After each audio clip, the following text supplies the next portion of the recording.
The Houston Texans moving off of C.J. Gardner-Johnson, getting rid of the veteran safety who they traded for in the offseason, among numerous reports that he was unhappy. And I can't imagine that 0-3 start to the season when every time he talked, he brought up the fact that he had won a Super Bowl with the Philadelphia Eagles. I can't imagine the 0-3 start made anything any better. But Aaron Wilson had the story. C.J. Gardner-Johnson had friction with teammates, criticism of teammates, complaints about his role, including wanting to blitz more. He requested a trade. Aaron also reported C.J. Gardner-Johnson was unhappy with a teammate's salary. So which contract do you think that was about, Jalen Petrie? So C.J. Gardner-Johnson off the team, and this was always within the realm of possibility when you added C.J. Gardner-Johnson. This was something that I talked about in the summer that I felt like was a possibility. If this season doesn't go exactly to plan, this is the type of player that will be a squeaky wheel. And for the Houston Texans, the squeaky wheel doesn't get the grease. The squeaky wheel gets the door shown to him. So that's exactly what the Texans have done. And if all these things, criticism of teammates contracts, annoyed with his role, if all those things pop up, the Texans just decide to move on from this guy in the midst of a horrible start to the season. On top of all of that, C.J. Gardner-Johnson had been good. If this guy was peak Ed Reed, you'd find a way to placate him and get him rolling and put him on the field. But he hasn't been very good up to this point. As the Chronicle Sam Wilson notes, 6 catches on 8 targets for 84 yards in the 3 games, no passes defensed, no interceptions, a 108.3 passer rating allowed. Now, obviously, would you rather have C.J. Gardner-Johnson than not have C.J. Gardner-Johnson? Certainly you would. Certainly you would much rather have C.J. Gardner-Johnson on this team and have a player of that talent be on the team. But if he's not going to play well, which he hadn't through 3 games, and he's going to bitch and moan and whine about it, move on. Move on. Go somewhere else. Do something else with that roster spot. And that's exactly what the Houston Texans are going to do. They're going to give that opportunity to guys that they like, guys that maybe can be as good as Gardner-Johnson was, or as bad as Gardner-Johnson was, maybe better. And then they're going to get a look at some guys that they trust and they like. One of the guys that they trust and like, the first one up, MJ Stewart. We'll talk about the other options as well right after we talk about my friends at Sleeper. Sleeper is the best way to play daily fantasy. You go in there, you make a couple of predictions, more or less on those predictions, and you find yourself with an entry, and then you multiply your entry fee when you win all those pieces of that entry. It is that simple. The Texans game not up yet, but college football is. The last vestiges of baseball are. And then we're going to zone in on that Carson Wentz more than half a passing yard in that special. Sleeper's always throwing specials in there. Use that code Stoots, STOOTS, and you're going to get a deposit match up to $100. So you put in 100, get 100. Put in 50, get 50. Put in 10, get 10.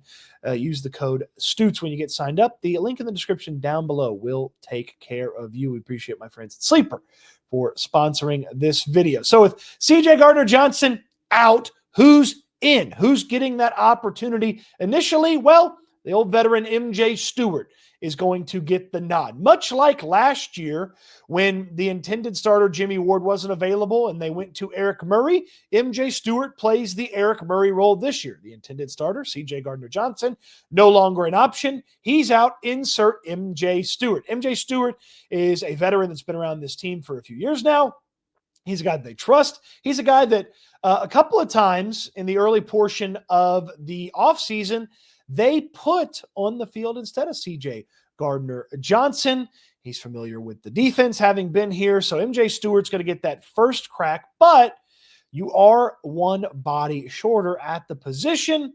That's why you need to think about initially some practice squad guys that the Houston Texans have. And Miles Bryant is certainly one of those players. Miles Bryant was a little bit of a safety, was a little bit of a cornerback, a slot cornerback for the Texans in the preseason, but ultimately Bryant got promoted to the squad this past game, played a little bit, and he's a player that can play a little safety in a pinch. Remember, MJ Stewart steps into the starting role, so you don't have to have somebody step right in to a starting role because you've got MJ Stewart, but you need a backup you can count on. Miles Bryant is that potential player in the secondary for a little while for the Houston Texans. Also on the practice squad, a veteran who's been around the block, played a lot of football, was with the Texans in the preseason, Jalen Mills. He's also on the practice squad. So that's a guy that potentially could get a job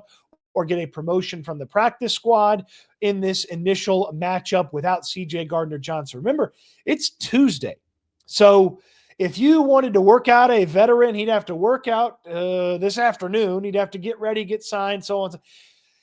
The solution's not coming from outside the building this week. So you got to think about guys in the building. Miles Bryant gets the first crack, and then Jalen Mills gets that second crack at it for this matchup with the Titans. Now, why does it change after the Titans? Because after the Titans, it's 4 weeks are up on the season, and that means players designated to return from injured reserve can make the return. That means PUP players can be activated. The Texans have 2 safeties that can be activated to the active roster after 4 weeks. They are going to be revealed to you right after I tell you about my friends quickly at Texans Turf.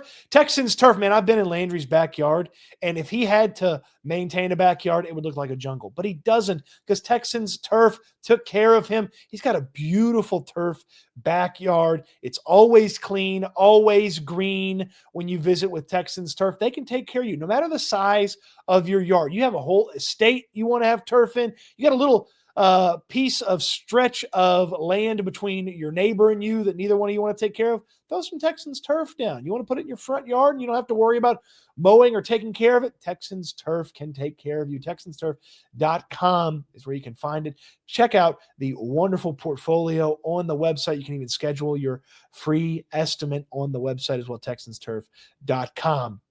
So I mentioned Jalen Mills. I mentioned Miles Bryant as practice squad options. Those are guys for this week. After this week, though, you get 2 more options at the safety spot. How about Jalen Reed, the rookie safety from Penn State? He'll be back from injured reserve. He looks like he's moving around pretty good at the end of the preseason after he got banged up.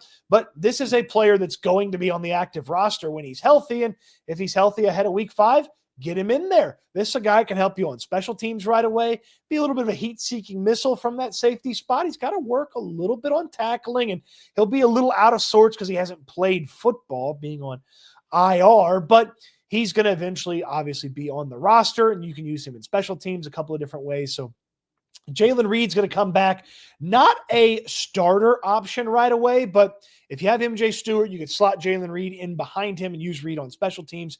You certainly could get by with that at the safety spot. So Reed going to have to showcase some things, get comfortable, and get ready to contribute from the safety spot. Then there comes the final option that could be available to you after this upcoming game, and that is Jimmy Ward, the veteran, who's played a bunch for DeMeco Ryans and has played for the Houston Texans for the past few seasons, just hasn't always been healthy. In fact, Jimmy is on the physically unable to perform list, coming back from his injury that he suffered last year in the rehab for that. But when healthy, when available to be activated, this is a player you could slide right into the starting position.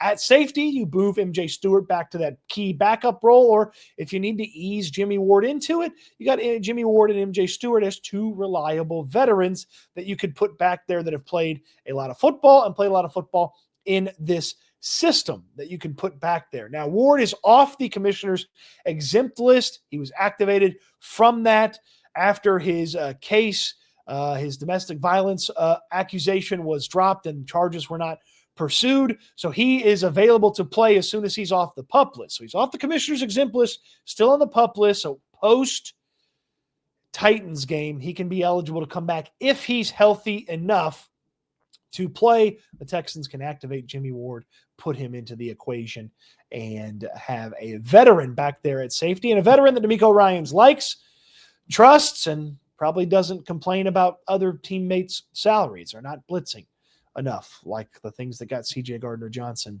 shown the door. The world champions didn't want him. One of the worst teams in football don't want him right now, and those are the options for replacing CJ Gardner-Johnson on the roster.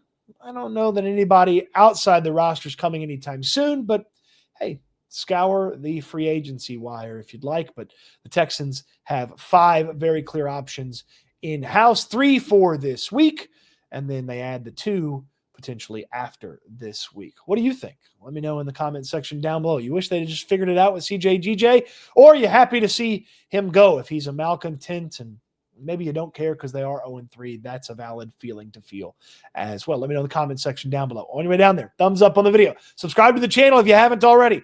Don't miss myself and Landry Locker from the Locker Room on SNL each and every weekday at 4 p.m. I appreciate you watching the video. I hope you enjoyed it. I can't wait till we talk Texans again soon.